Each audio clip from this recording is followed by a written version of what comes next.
আপনারা যারা ভাবছেন ছাত্রলীগ এই দেশ থেকে নাই হয়ে গেছে, তারা বোকার রাজ্যে বসবাস করছেন। ছাত্রলীগ এমন একটা দল যারা কখনো খেলার মাঠ ছাড়ে না। বঙ্গবন্ধুর আদর্শ নিয়ে যারা বড় হয়, দেশরত্ন শেখ হাসিনার দোয়া যাদের কাছে আছে, তারা কখনো চোরের মতো খেলার মাঠ ছেড়ে পালিয়ে যেতে পারে না। আপনাদের কি মনে হয় খেলা এখনই শেষ হয়ে গেছে? আরে ভাইয়া, খেলা তো সবে শুরু।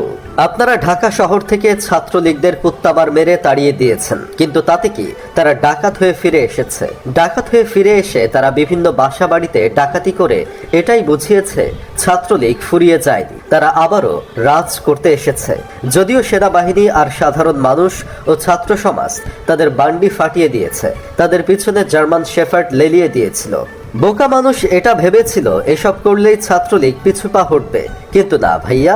মানবতার আম্মা শেখ হাসিনা যখন তাহাজ্জুদের নামাজ পড়ে দোয়া করছিল, তখন ছাত্রলীগ আনসার হয়ে ঢাকা শহরে ফিরে এসেছিল এবং তারা চেয়েছিল গণভবন দখল করতে, কিন্তু কপাল খারাপ, 7 মিনিটেই তাদের কুত্তামার মেরে সেনাবাহিনী আর সাধারণ ছাত্ররা তাদের ঢাকা ত্যাগ করালো। বোকা আমজনতা তখনও ভেবেছিল ছাত্রলীগ আর ফিরে আসবে না, কিন্তু তারা এটা ভুলে গেছে দেবদাস চক্রবর্তীর আদর্শে বড় হওয়া সৈনিক কখনো হার মানে না।